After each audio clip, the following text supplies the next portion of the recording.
All right, everybody, and welcome back to Lindsay's Life Topics. I hope you all had a beautiful, beautiful week. I am back, and today's topic is going to be about motherhood, and what better way to start it off with my one and only mother. Tell the people about yourself. Introduce yourself. My name is Celinda Holly. I have 2 children, Lindsay, my oldest daughter, and then my son Stephen, and 4 grandchildren. Is that all you want to tell the people? Yes. Okay, so I wanted to speak about motherhood because that's something that's been on my mind for a minute, and I'm hoping to do a second part to this video, but we're going to start off the first video with my mother. And I have a few questions for you. I'm not going to keep you long. Going to dive right in. So what is motherhood to you? Well, motherhood is definitely about, well, I was going to say having children, but there are people who are mothers that don't necessarily have children, but they're still mothers to children. So I think it's just a older, hopefully responsible figure, woman, that parents a child or children. Okay. And did you want to be a mom? And did you know that you would be a mom? Yeah, I think I've always wanted to be a mother. I always saw myself as a mother. Even as a child, I could see myself as a mother. So yes, at one time I wanted 6 children, but I'm glad I only have 2. About that, I'm very happy and blessed and very fortunate that dream, did not come true. Because me being the oldest and then dealing with the person that came after me is already hard enough. So God knew what he was doing. Yeah. God knew what he was doing. He said two is good for you. Two's good. I got a girl and a boy. I'm good. And he saw me too. And he was just like, I'm gonna make it easy for her. Anywho, next question. What are some of the challenges of motherhood that you feel like, well, I won't say other people, I would just say that you face?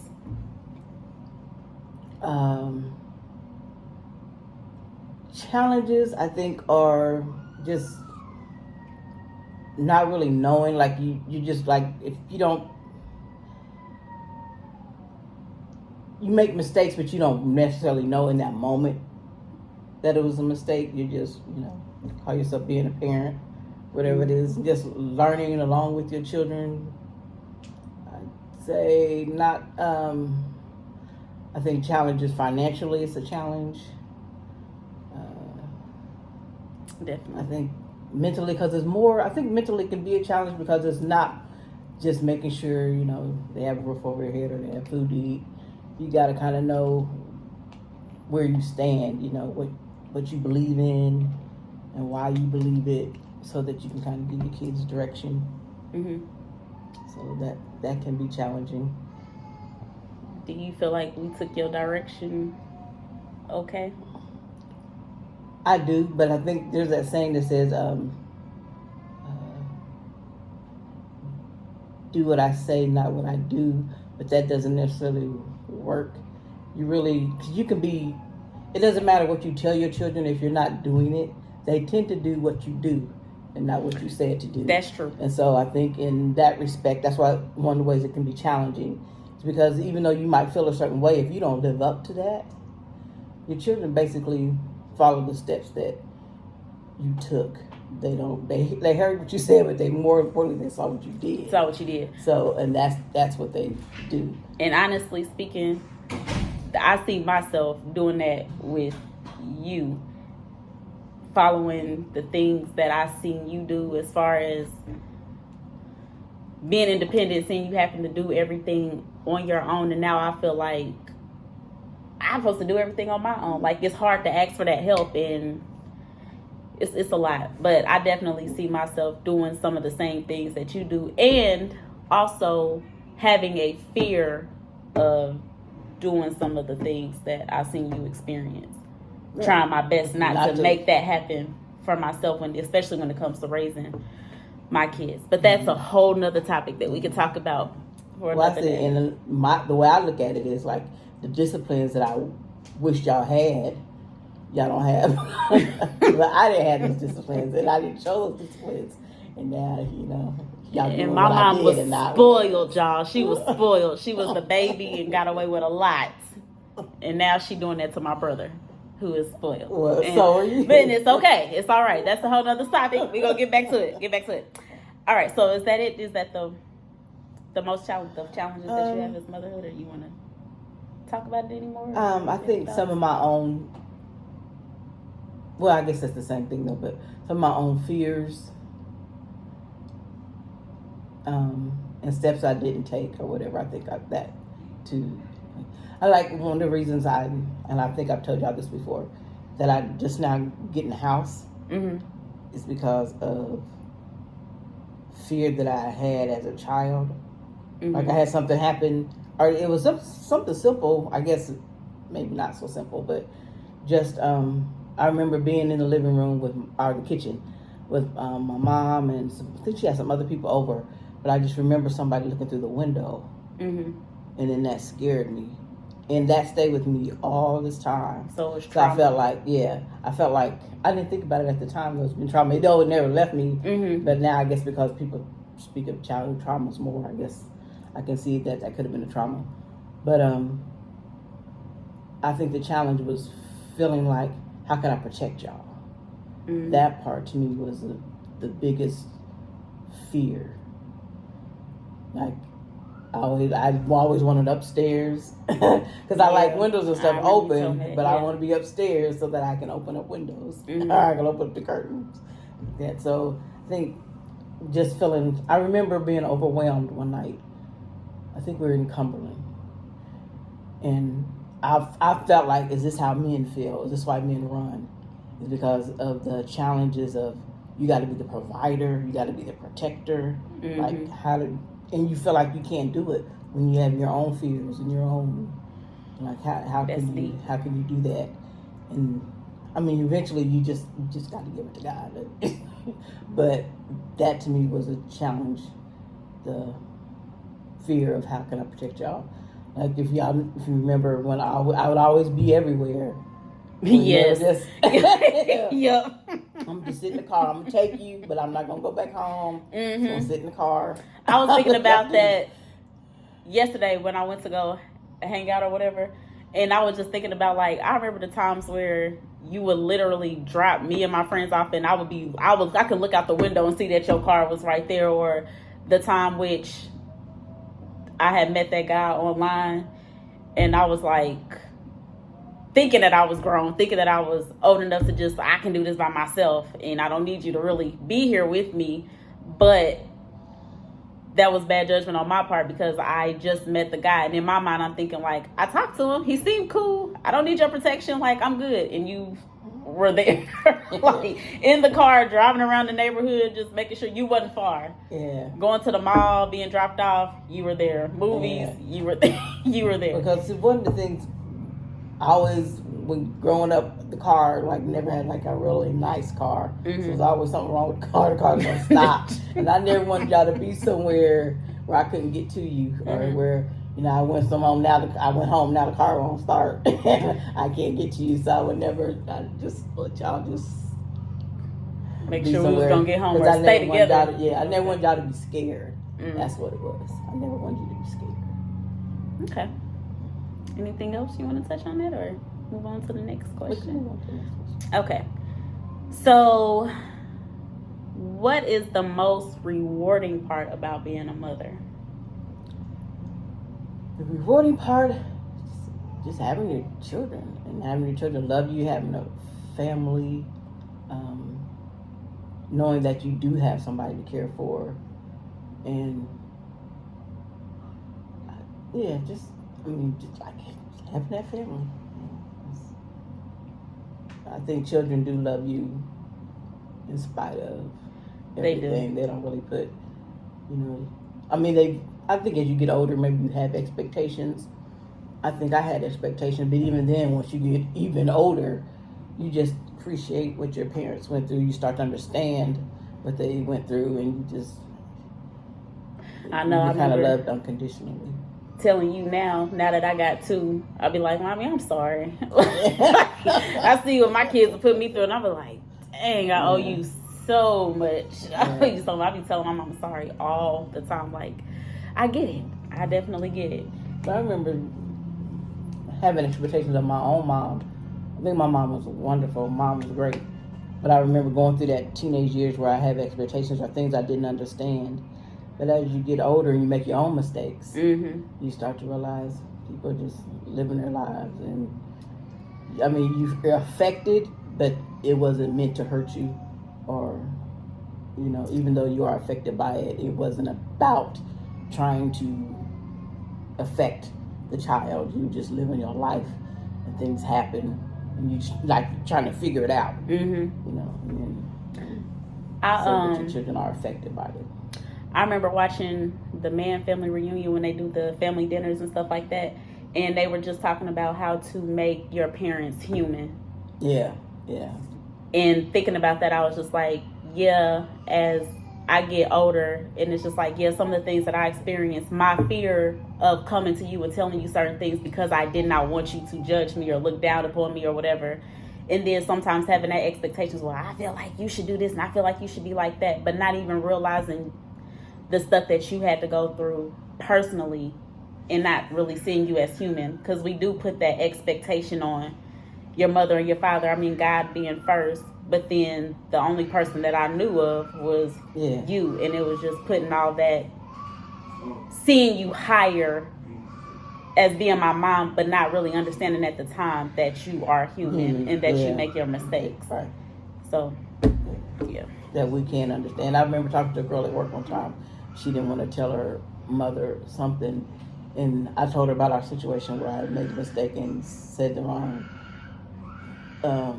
things you have. I mean, we didn't talk for like a week, and that sometimes parents they want what's the best for you. It doesn't always come out in the right way. You don't always say the right thing or do the right thing. But as a parent, you're never trying to hurt your child. You know, you're just trying to do. It doesn't always work, but you know, you're really just trying to do what you feel like is best for that child. So if when you don't come to us, that's more hurtful than you telling us what happened. And I didn't see that at the time, but now raising Jace, and if I see him like he's feeling some type of way, and yes, I know that I feel like he knows he can come to me, but sometimes when you're in your own head or you see mama going through it or she's frustrated and it's like a fear, it's like a shutdown, like I can't come to you because if I do, being that how you feel, you might look at me differently or whatever I say may not be received as how I'm trying to say it. So it's like that rejection almost, and you don't want to feel that type of rejection. So I get that. I get that. Okay.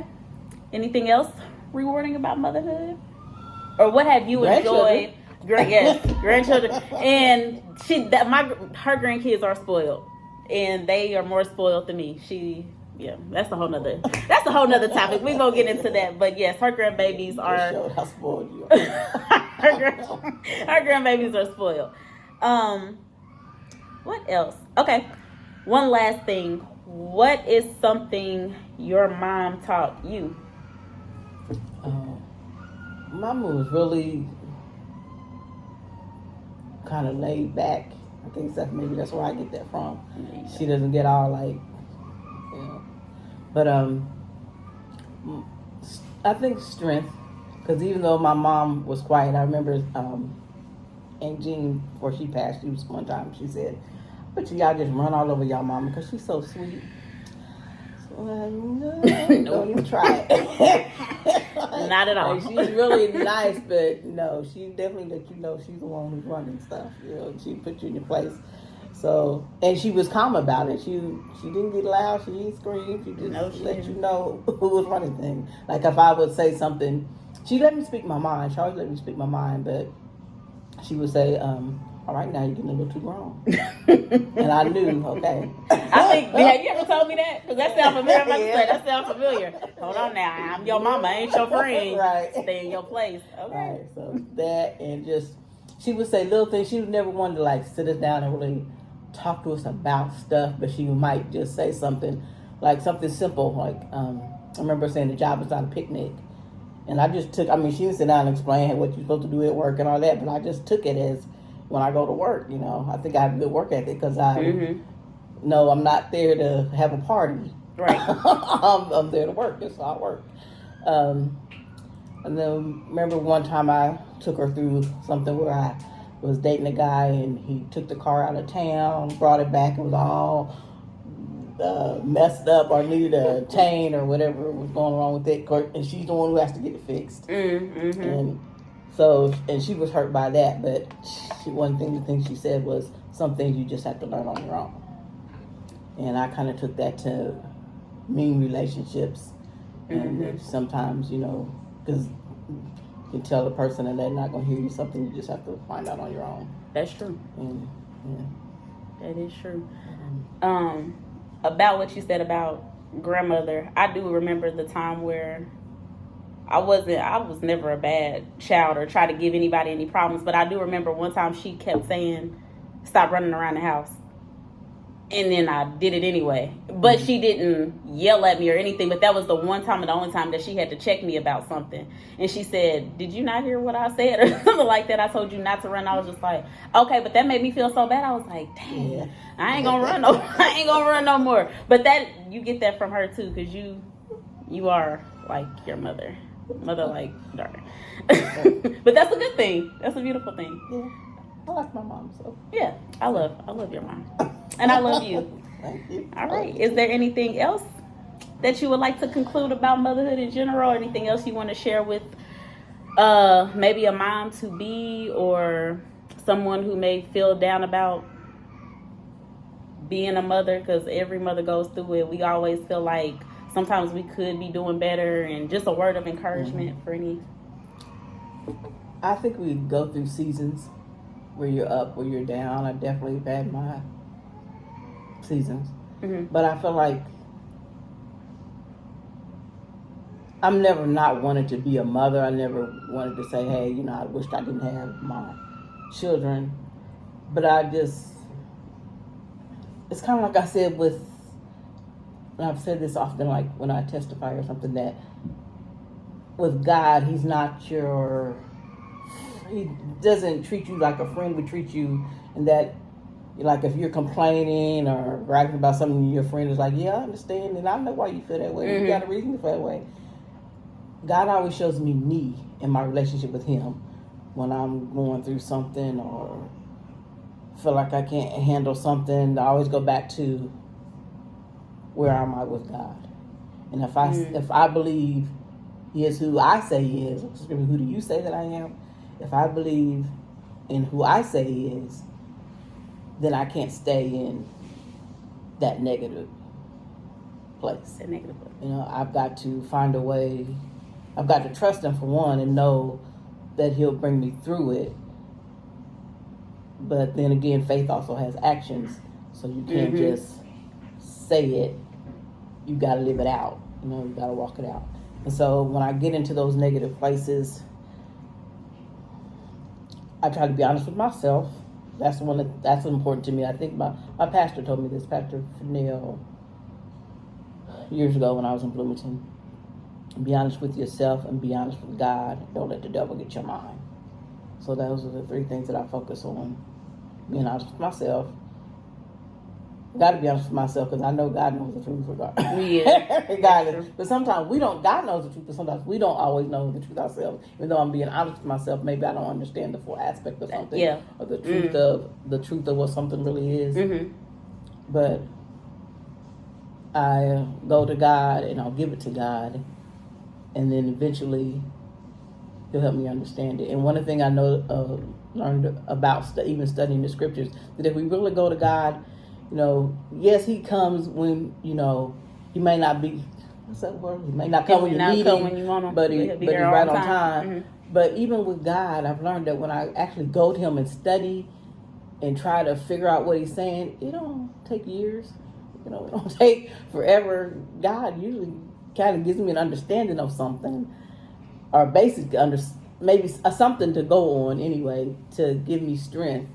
And if there's something I need to learn somewhere down the road, then he opens that up too. But even in that moment, if there's something that I need to understand, he gives me that understanding. And it doesn't take forever if I actually study. Now, I don't know if I just read the scripture and go on. Right. You know, but if I'm trying to figure out what this means, then it gives me understanding of it. And like I said, I always go back to who do I say that he is? And that gives me the strength to keep it going. Beautifully said. I don't know what else to go there. That was some gems just dropped. Well, I hope that somebody who was listening to this video, I hope you enjoyed it. I hope you learned something. I hope this blessed you in any kind of way. I look forward to the next video. Hopefully part 2 will be coming here soon. I love you all. Remember to live, love, learn, laugh, and more than anything, pray. Y'all stay blessed.